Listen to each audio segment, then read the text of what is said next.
ابو درداء عنہ روایت کرتے ہیں من حافظ 10 آیات من اول سورۃ الکہف، کہ جس بندے نے سورہ کہف کی پہلی 10 آیات کو یاد کر لیا،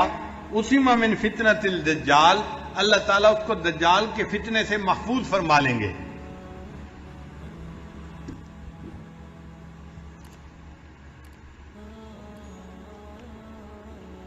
پھر معاذ رضی اللہ عنہ فرماتے ہیں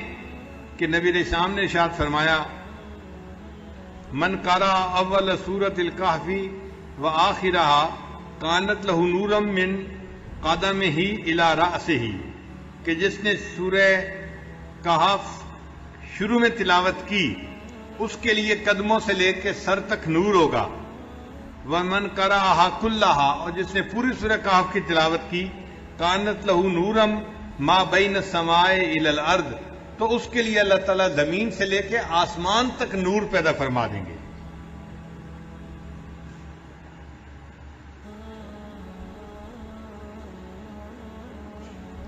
سیدہ صدیقہ رضی اللہ عنہا فرماتی ہیں من قرأ من سورۃ الکہف 10 آیات، جس نے سورہ کہف میں سے 10 آیات پڑھی عند منامہ، سونے سے پہلے،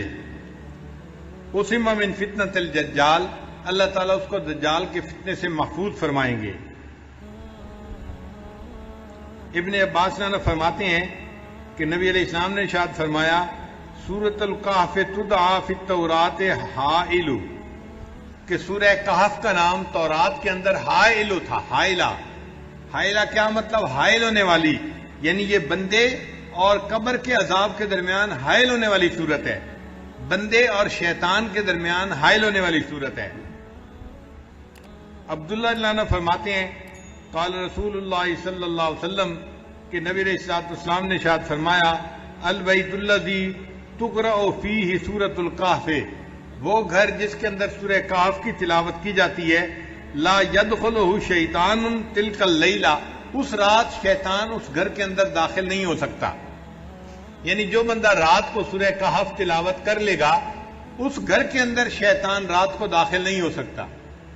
آپ اندازہ لگائیے اس سورت کی کتنی عظمت ہے کہ جس گھر میں رات کو پڑھی جائے شیطان رات کو داخل نہیں ہو سکتا، تو بھئی اگر دن میں پڑھی جائے گی تو دن میں بھی داخل نہیں ہو سکے گا، اور جس گھر کے لوگ پڑھیں گے وہ فتنہ دجال سے محفوظ رہیں گے۔ اس سورت کو یاد کرنا اور اس کی کثرت سے تلاوت کرنا یہ بہت فائدے کی بات ہے، اسی لیے جمعہ کے دن اس سورت کا پڑھنا اور بھی زیادہ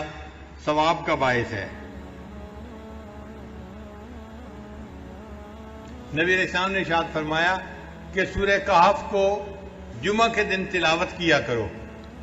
تو ہم سورہ کہف کی بھی تلاوت کریں جمعہ کے دن، اور اس کو یاد کر کے پڑھنے کی کوشش کریں تاکہ اللہ تعالیٰ ہمیں شیطان سے بھی بچائے اور جو دجال ہے اللہ تعالیٰ اس کے فتنے سے بھی ہمیں محفوظ فرمائے۔